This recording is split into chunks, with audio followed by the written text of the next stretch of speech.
চুলাতে তেল গরম করে নিয়েছি, দিয়ে দেব মাখিয়ে রাখা বেগুন। এটাকে আমি ভাজা করব।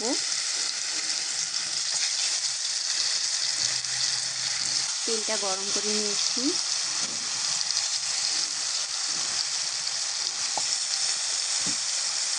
বেগুনটা আমি হলুদ, লবণ, গুঁড়া ঝালের পেস্ট দিয়ে মাখিয়ে নিয়েছি।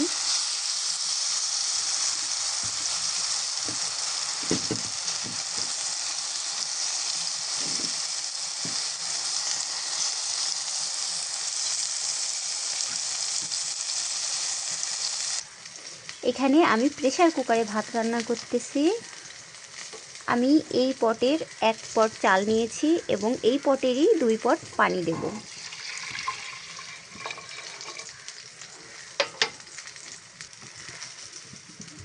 আরও 1 পট পানি দিয়ে দিতেছি। পাশাপাশি এখানে যে বেগুনটা দিয়েছিলাম এটা একটু উল্টিয়ে দেব সবগুলো।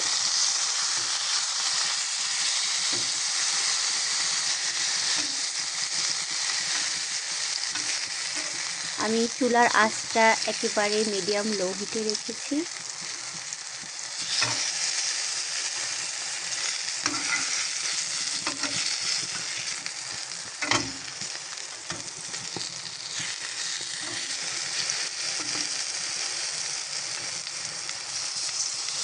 বেগুন ভাজিটা যদি মিডিয়াম টু লো হিটে করা যায় তাহলে খুব সুন্দর হয়। আপনারা সবসময় চেষ্টা করবেন বেগুন ভাজিটা যেন জোরে জাল না হয়, তাহলে সেক্ষেত্রে পুড়ে যাবে।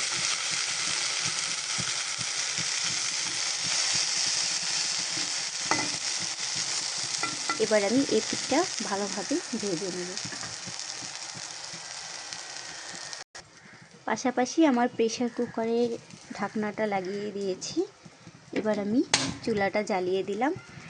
আমার প্রেসার কুকারে ভাত রান্না করার কারণ হলো যে আমি শুনে আসছি ছোট থেকে যে ভাতের মারে অনেক পুষ্টি থাকে, তাই জন্য ভাতের মার ফেলে দেওয়া উচিত নয়।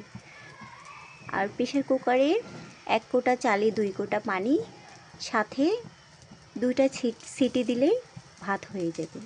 এবার আমি 2টা সিটির জন্য অপেক্ষা করব। আমার বেগুন ভাজিটা হয়ে গেছে, দেখেন খুব সুন্দর একটা কালার আসছে। এখন এটাকে আমি উঠিয়ে নেব।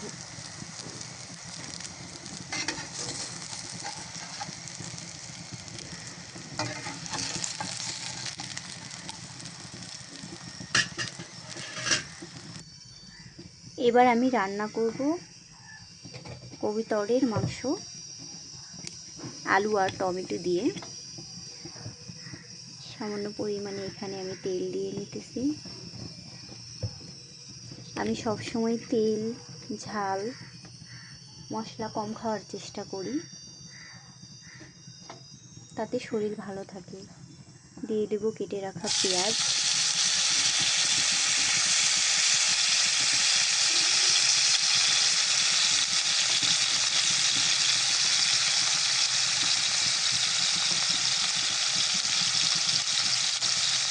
সামান্য পরিমাণে লবণ।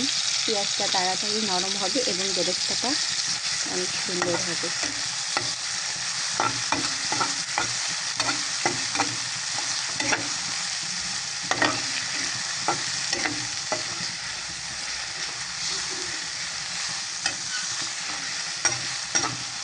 পেঁয়াজের বেরেস্তার একটা ঘ্রাণ আসে অনেক সুন্দর, যেটা আমার কাছে অনেক ভালো লাগে।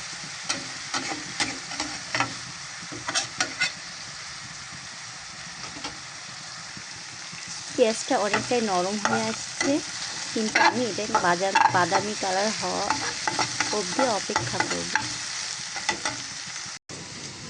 পেঁয়াজটা প্রায় বাদামি কালার হয়ে আসছে। এ পর্যায়ে সাদা ফল, কালো ফল, সাদা গোলমরিচ, কালো গোলমরিচ, লং, দারুচিনি দিয়ে দিলাম।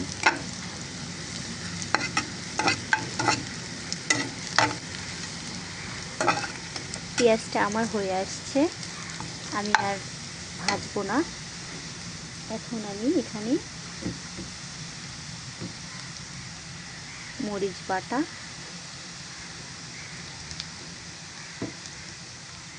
আদা রসুন জিরার পেস্ট, একটু নেড়ে নেব।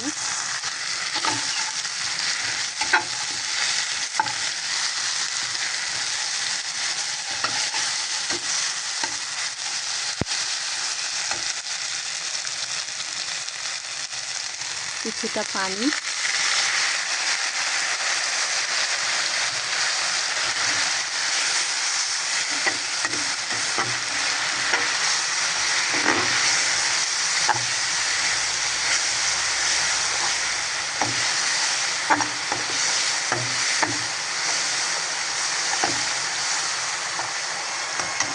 এই পর্যায়ে দিয়ে দেবো আমি হলুদ গুঁড়ো,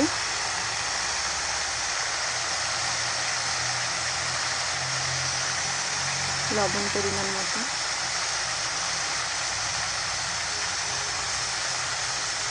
মশলাটা কিছুক্ষণ ভালোভাবে কষিয়ে নেব যেন কাঁচা গন্ধটা চলে যায়।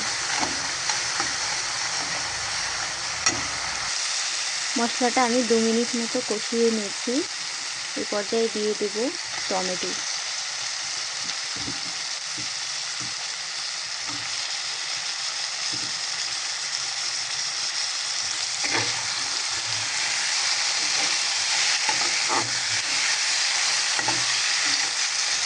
টমেটোটা একটু নরম হয়ে আসা অবধি কষাবো।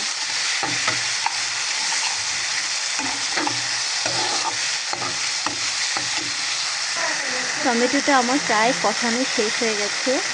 এ পর্যায়ে দিয়ে দেবো আমি কবুতর মাছ।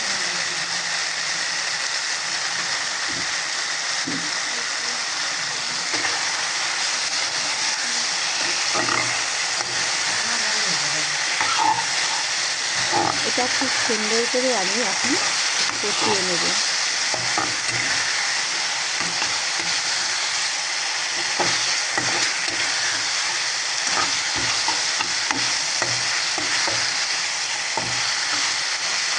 ফিরে আসছি কিছুক্ষণের জন্য ঢাকনা দিয়ে দেব 2 মিনিট। দেখেন পাশাপাশি আমার প্রেসার কুকারের ভাতটা ঝরঝরা হয়েছে, কিন্তু আমি এটা বসা ভাত রান্না করেছি। এই পর্যায়ে ঢাকনাটা খুলে আমি একটু নেড়ে দেব। যেহেতু এটা কবুতরের মাংস, সেহেতু সেদ্ধ হতে বেশি সময় লাগবে না, তাই আমি এখানে এখনই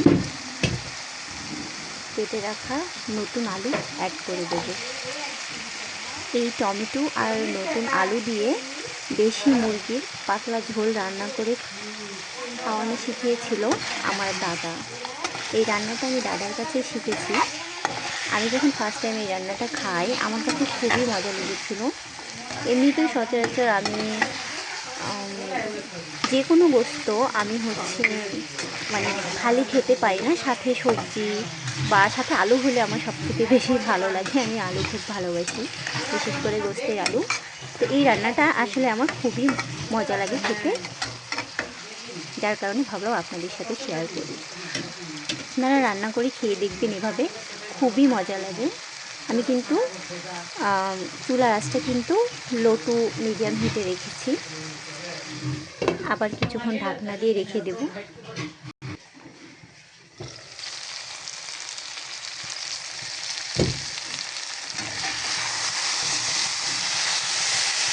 আমি আরও কয়েকবার ঢাকনা খুলে এটা নেড়ে দিয়েছিলাম। জাল আমি বাড়াই নাই, চুলার আঁচটা আমি লো হিটেই রেখেছি। এ পর্যায়ে একটা খুব সুন্দর সুঘ্রাণ আসতেছে।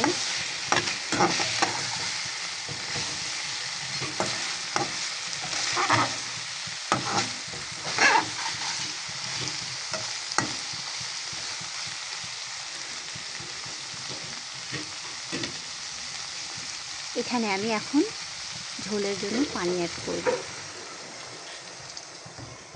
একটু বেশি অ্যাড করব।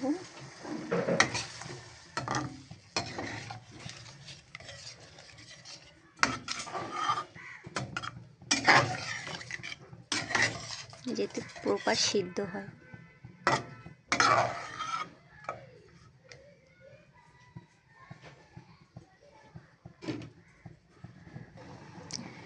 ঝোলটা অ্যাড করার পরে কিন্তু আমি গ্যাসটা হাই হিটে দিয়ে দিয়েছি।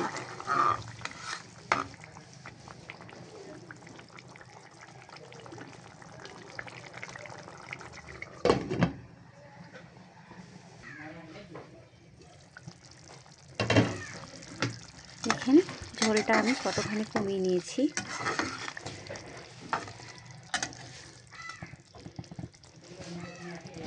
এ পর্যায়ে আমার তরকারি হয়ে গেছে। ফ্লেভারের জন্য কাঁচামরিচ অ্যাড করে ঢেকে রাখবো। পরিবেশনের সময় এটা আমি খুলে পরিবেশন করব। আমার রান্নাটা শেষ।